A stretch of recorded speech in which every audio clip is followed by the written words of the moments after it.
É sempre muito bom voltarmos a estar consigo nesta escola que é bíblica e que, de alguma forma, tem a função de nos ajudar a compreender e a aprofundar os nossos conhecimentos daquilo que o Senhor Deus deixou escrito nas Sagradas Escrituras.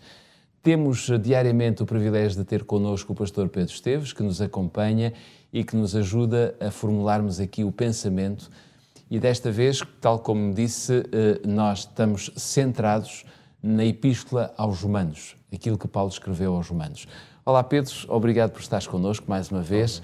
Vamos iniciar aqui mais uma série de 5 episódios. Desta vez vamos começar pelo sumário, como é habitual. Qual é o sumário de hoje?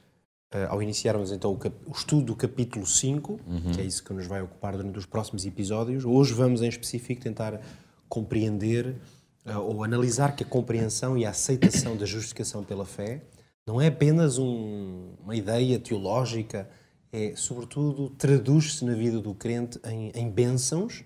Nós hoje vamos ver algumas dessas bênçãos que o crente pode experimentar. Vamos procurar essas bênçãos sem demora, mas antes vamos abrir a Palavra de Deus numa passagem de Romanos, exatamente no capítulo 5. Vamos ler os 5 primeiros versículos, de 1 a 5. Leia connosco. Sendo, pois, justificados pela fé, temos paz com Deus por nosso Senhor Jesus Cristo, pelo qual também temos entrada pela fé a esta graça, na qual estamos firmes, e nos gloriamos na esperança da glória de Deus. E não somente isto, mas também nos gloriamos nas tribulações, sabendo que a tribulação produz a paciência, e a paciência a experiência, e a experiência a esperança. E a esperança não traz confusão, porquanto o amor de Deus está derramado em nosso coração pelo Espírito Santo que nos foi dado. Pedro, parece que parece que a pessoa que aceita que é de Jesus que vem a justiça, parece que tem um acesso, digamos, a uma série de experiências, eu diria todas elas muito positivas. Será que podemos dizer isto ou não é bem assim? Sim, acho que é uma boa formulação do texto que acabámos de ler, porque o apóstolo Paulo, claro, faz aqui uma reflexão, uma longa reflexão, que aliás continua nos versículos a seguir, que teremos a oportunidade de analisar mais à frente, mas o ponto de partida deste capítulo e desta reflexão é esta ideia de base de que, sendo, pois, portanto, vemos que é uma conclusão do que vem de trás, portanto, é como se ele dissesse, tendo em conta que está claro, tem que estar claro para todos que somos justificados pela fé, então é como se ele iniciasse aí, digamos, essa sequência que talvez podíamos chamar até uma espiral positiva que acontece na vida do crente. Apesar de ele o formular assumindo que o crente passa por tribulações.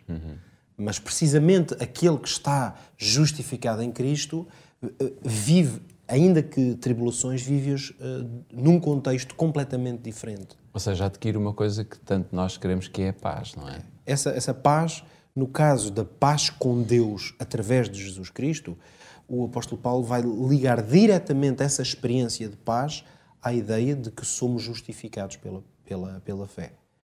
Isto faz talvez lembrar-nos aquela expressão, célebre expressão de Jesus, que dizia aos seus discípulos: a minha paz eu vos dou. Não vos a dou como o mundo a dá. O que significa que Jesus já estava a advertir os discípulos para esta dupla dimensão. Por um lado, da oportunidade de viver uma experiência maravilhosa, que globalmente é designado por essa expressão de paz, que aliás na mentalidade hebraica, que ainda marcava muito naturalmente os cristãos, Jesus Cristo, os apóstolos, porque eles viviam como judeus, naturalmente, a mentalidade, o conceito de paz nesta mentalidade é uma experiência muito profunda. Podíamos dizer, de uma harmonia da pessoa, de uma harmonia perfeita com Deus.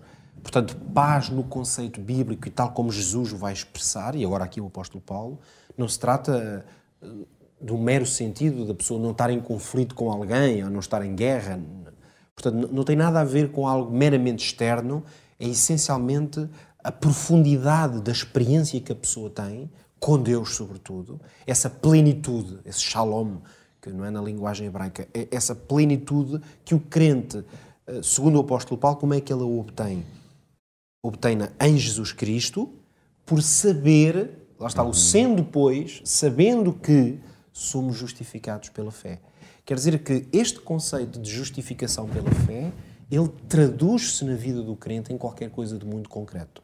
Temos, aliás, que reconhecer que um dos problemas ou dos riscos que poderão estar associados a toda uma argumentação, às vezes um pouco apologética, seja na tentativa de defender este conceito de justificação pela fé versus outra coisa, como fosse, por exemplo, a justificação pelas obras da lei, a verdade é que, por vezes, corre o risco de tornar-se uma coisa um bocado teórica, não é? Mesmo quase filosófica. Aqui uma abstração, ok, é a justificação pela fé, não é a justificação por isto ou por aquilo, mas nós temos que ter sempre um cuidado muito grande de olhar para estas verdades e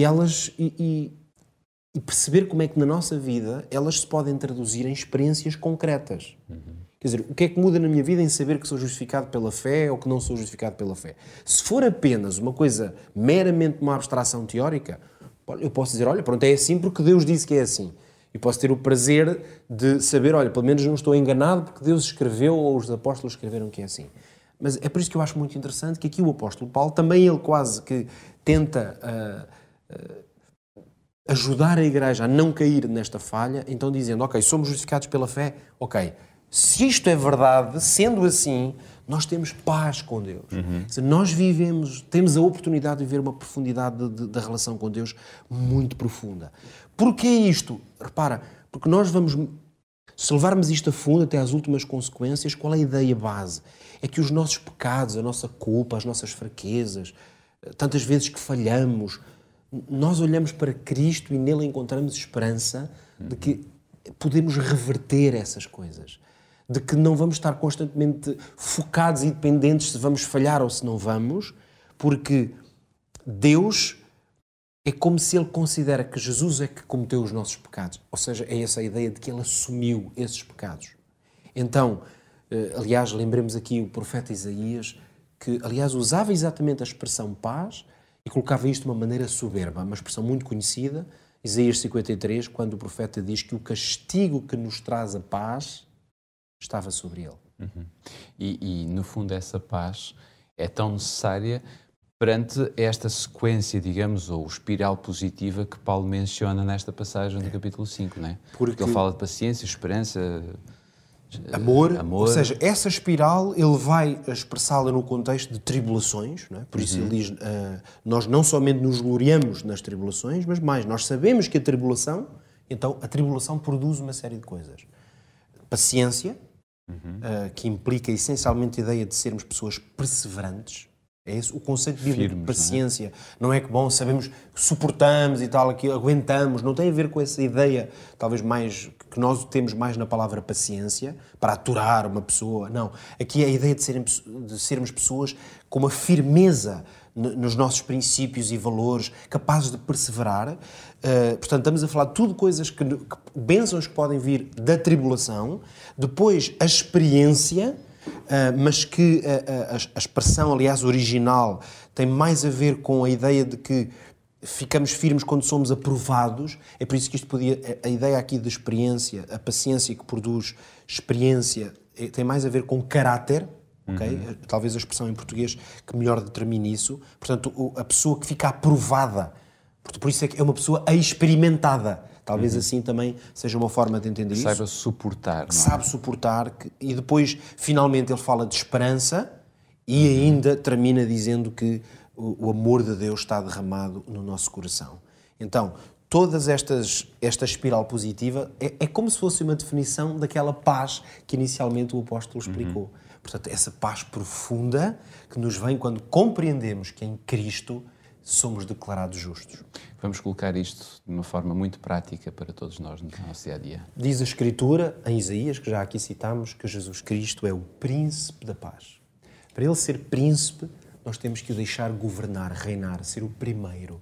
E o apelo que deixo para si, para nós hoje, é que deixemos Cristo ser o primeiro, o príncipe da nossa vida.